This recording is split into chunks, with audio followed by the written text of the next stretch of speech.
السلام علیکم ورحمۃ اللہ وبرکاتہ۔ دوستو، ایسے واقعات آج تک ہم نے صحابہ کی زندگی میں پڑھے، کتابوں میں پڑھے، اور ایسے واقعات کہ اللہ تبارک و تعالیٰ پر یقین کے واقعات، بھروسے کے واقعات، ایسے واقعات صرف ہمیں صحابہ کی زندگی سے ملے اور صحابہ کی زندگی پڑھنے کو ملی تو وہاں معلوم ہوا کہ اللہ تبارک و تعالیٰ پر یقین جو آدمی کرتا ہے، اللہ تبارک و تعالیٰ پر بھروسہ جو آدمی کرتا ہے، جو آدمی اللہ کو اپنا وکیل بنا لیتا ہے، اس کی اللہ تبارک و تعالیٰ مدد ضرور فرماتے ہیں۔ یہ صرف واقعات ہم نے کتابوں میں پڑھے تھے، لیکن آج یہ جو آپ دیکھ رہے ہیں، آج ہم نے اپنی آنکھوں سے دیکھا کہ ایسا بھی ہوتا ہے کہ جو آدمی اللہ پر سچے دل سے یقین کرتا ہے، بھروسہ کرتا ہے، تو اللہ تبارک و تعالیٰ کی مدد اس تک پہنچتی ہے۔ یہ جو صاحب آپ کو دکھ رہے ہیں، ان کا نام عامر المہدی ہے اور یہ لیبیا کے ہیں۔ انہوں نے کئی سال سے ارادہ کیا کہ میں حج پر جاؤں گا، تو انہوں نے تھوڑے تھوڑے پیسے جمع کیے۔ دیکھو، یہ بھی ایک چاہت ہوتی ہے۔ جو آدمی حج کرنا چاہتا ہے تو وہ کچھ نہ کچھ کرتا ہے۔ یہاں تو یہ دیکھا جا رہا ہے کہ لوگوں کے پاس بھر کے پیسے ہیں، بھر کے لوگوں کے پاس پیسے ہیں، کروڑوں روپے ہیں، اور گاڑی خرید رہے ہیں، بلڈنگ خرید رہے ہیں، زمین خرید رہے ہیں، مکان خرید رہے ہیں، دکان خرید رہے ہیں، کاروبار پر کاروبار چلا رہے ہیں، لیکن ان کے ذہن میں یہ بات نہیں آ رہی کہ مجھے حج بھی کرنا چاہیے، کیونکہ ایمان مر چکا ہے، مردہ ہو چکا ہے۔ یہ ایک صاحب ہیں عامر المہدی، تو انہوں نے کیا کام کیا، کئی سالوں سے پیسے جمع کیے، کئی سالوں سے پیسے جمع کر رہے تھے، تھوڑے پیسے جمع کرے۔ جب اس سال ان کے پیسے اتنے ہو گئے کہ یہ حج پر جا سکتے تھے، تو انہوں نے حج پر جانے کا ارادہ کیا اور سارے کام مکمل ہو گئے اور ایئرپورٹ پر پہنچ گئے۔ تو ایئرپورٹ پر جب پہنچے تو ان کے جو پیپر تھے، کاغذات تھے، جو ڈاکومنٹس تھے، تو ان میں کچھ تھوڑی بہت کمی بیشی تھی، تھوڑی بہت کچھ خرابی تھی، تو جس کی وجہ سے ان کو روک دیا گیا کہ آپ اس سال حج پر نہیں جا سکتے، کیونکہ آپ کے ڈاکومنٹس جو ہے وہ پورے اور مکمل نہیں ہیں۔ اب یہ ان کو ایئرپورٹ سے باہر نکال دیا گیا، اور جہاز جو تھا، جو ایروپلین تھا، جو جہاز تھا، وہ اڑ گیا باقی حاجیوں کو لے کر۔ لیکن ان کو اللہ پر یقین تھا، اللہ پر ان کو بھروسہ تھا، تو لوگوں نے ان سے کہا کہ بھئی جہاز جو ہے وہ چلا گیا ہے، ایروپلین اڑ گیا ہے، اب آپ اگلے سال جائیں گے، اس سال آپ حج پر نہیں جا سکتے، آپ اس سال حج پر نہیں جا سکتے، اب تو آپ اپنے گھر چلے جائیں اور ایئرپورٹ سے باہر چلے جائیں، گھر چلے جائیں، نہیں جا سکتے آپ۔ تو انہوں نے جو الفاظ کہے، ان کی زبان سے جو جملے نکلے، جو الفاظ نکلے، وہ میں آپ کو بتاتا ہوں۔ انہوں نے کیا کہا، انہوں نے کہا ان الطیارۃ لن تذهب بدونی وانها ستعود۔ کیا کہا انہوں نے، ان الطیارۃ لن تذهب بدونی وانها ستعود۔ انہوں نے کہا کہ جو ایسا اشارہ کر کے کہا، یہ جو جہاز جا رہا ہے، یہ جہاز میرے بنا نہیں جا سکتا، مجھے لے کر ہی اس کو جانا پڑے گا، میرے بنا یہ جا ہی نہیں سکتا۔ کیا ان کے الفاظ تھے، کیا ان کے ان الفاظوں میں کتنا درد تھا۔ تو اللہ تبارک و تعالیٰ نے ان کے ان الفاظوں کو کس طرح سنا ہوگا، کس طرح قبول فرمایا ہوگا، جو انہوں نے کہا کہ ان الطیارۃ لن تذهب بدونی، کہ یہ جہاز مجھے چھوڑ کر نہیں جا سکتا، میرے بنا یہ جہاز جا ہی نہیں سکتا۔ تو بس اللہ تبارک و تعالیٰ نے ان کے ان الفاظوں کو سنا ہوگا، کس طرح سنا ہوگا، کس طرح قبول فرمایا، تو فوراً جو ایروپلین تھا اس کے اندر کوئی خرابی ہوئی،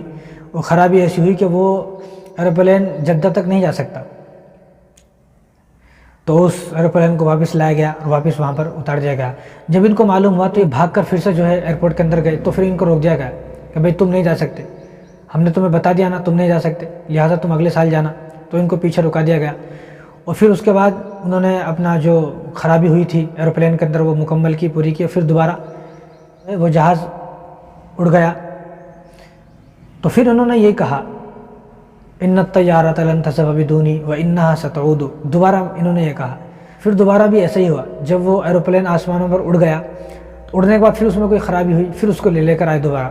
اب وہ جو پائلٹ تھا، جو وہ ایروپلین چلانے والا تھا پائلٹ، اس نے کہا، باقاعدہ یہ نیوز اخبار میں آئی ہے، آپ پڑھ سکتے ہیں، انقلاب اخبار جو ہے اس میں یہ خبر آئی ہے، آپ پڑھ سکتے ہیں۔ تو پائلٹ نے کہا کہ اللہ کی قسم ہم اس شخص کے بنا نہیں جا سکتے، کیونکہ جب ان کے ڈاکومنٹس میں کچھ خرابی تھی، ان کو روک دیا گیا، تو سب کو معلوم ہو گیا تھا، انہوں نے ہنگامہ کیا مجھے جانا ہے، تو سب کو معلوم ہو گیا تھا، تو پائلٹ کو بھی معلوم ہو گیا تھا۔ تو پائلٹ نے کہا کہ ان کی ڈاکومنٹس میں چاہے کچھ بھی خرابی ہو، اس کو مکمل کیا جائے، اگر خرابی ہو، مکمل نہیں ہو رہا تو پھر بھی ان کو بھیجا جائے۔ میں قسم کھا کر کہتا ہوں کہ یہ ایروپلین ان کے بنا نہیں جا سکتا۔ یہ کس نے کہا؟ یہ پائلٹ نے کہا۔ تو پھر ایسا ہی ہوا کہ ان کو بٹھایا گیا، اور ان کی خوشی کا عالم نہیں، جب ان کو معلوم ہوا کہ مجھے بٹھایا جا رہا ہے، مجھے اسی سال حج پر لے جایا جا رہا ہے، تو ان کی خوشی دیکھیں آپ، ان کی خوشی کا عالم دیکھیں۔ پھر ان کو بٹھایا گیا، اور پھر ان کو لے کر جب وہ ایروپلین اڑا تو اس کے بعد وہ جہاز خراب نہیں ہوا، اس کے بعد وہ جہاز پورا جو ہے وہ جدہ پہنچ گیا، اور ان کے جانے سے پہلے پہلے جدہ میں ان کے متعلق خبر پہنچ گئی۔ جب یہ وہاں اترے تو مدینے کے جو لوگ ہیں انہوں نے کس طرح ان کا استقبال کیا اور ان کو عزت دی، آپ دیکھ سکتے ہیں۔ تو یہ کیوں ہوا؟ یہ اس لیے ہوا کہ اللہ تبارک و تعالیٰ پر یقین، کامل یقین، مکمل بھروسہ اللہ تبارک و تعالیٰ پر ہونا چاہیے کہ اللہ تبارک و تعالیٰ جس کو اپنے در پر بلانا چاہے تو اس کو کوئی روک نہیں سکتا ہے، اور جس کے اندر سچی طلب ہوتی ہے، سچی چاہ ہوتی ہے۔ اب ان کے اندر سچی طلب تھی کیونکہ انہوں نے چند سال، کئی سالوں سے جو ہے پیسے جمع کیے حج پر جانے کے لیے، تو اللہ تبارک و تعالیٰ نے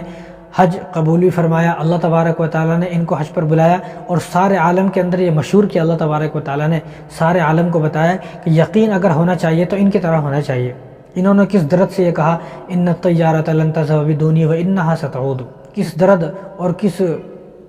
کڑن سے یہ الفاظ بولے ہوں گے کہ اللہ تبارک و تعالیٰ نے ان کے اس درد کو دیکھا اور قبول فرمایا، تو اللہ تبارک و تعالیٰ نے ان کو حج پر بلایا بھی، اور سارے عالم کے اندر ان کو مشہور کیا، اور سارے عالم کو بتایا کہ تمہارا ایمان ایسا ہونا چاہیے، تمہارا ایمان اس طرح مضبوط ہونا چاہیے کہ ایروپلین آسمان میں ہے پھر بھی یہ کہا جا رہا ہے کہ یہ ایروپلین میرے بنا نہیں جا سکتا۔ کیا ان کو کسی نے بتایا؟ نہیں، بس ان کو یقین تھا اللہ پر، بھروسہ تھا اللہ پر، ان کو معلوم تھا کہ اللہ مجھے اپنے در پر بلائیں گے۔ میں جب اتنے سالوں سے کوشش کر رہا ہوں، میری کوشش ایسے ضائع نہیں ہو سکتی، کیونکہ اللہ نے فرمایا وما کان اللہ لیضیع ایمانکم، کسی آدمی کی کوشش کو اللہ تبارک و تعالیٰ ناکام نہیں فرماتے۔ تو انہوں نے کوشش کی، کئی سال سے پیسہ جمع کیے، جب یہاں پہنچ گئے تو اللہ تبارک و تعالیٰ پر بھروسہ کیا، یقین کیا، اللہ تبارک و تعالیٰ پر ایسا بھروسہ، ایسا یقین کیا کہ اللہ کی مدد ان تک آئی، اور ان کو اسی سال حج نصیب ہوا، ابھی حج پر گئے ہیں۔ تو ہمیں اس واقعے سے یہ سبق ملتا ہے کہ ہم سب کو بھی اپنا ایمان ایسا ہی مضبوط بنانا چاہیے، اللہ پر بھروسہ کرنا چاہیے۔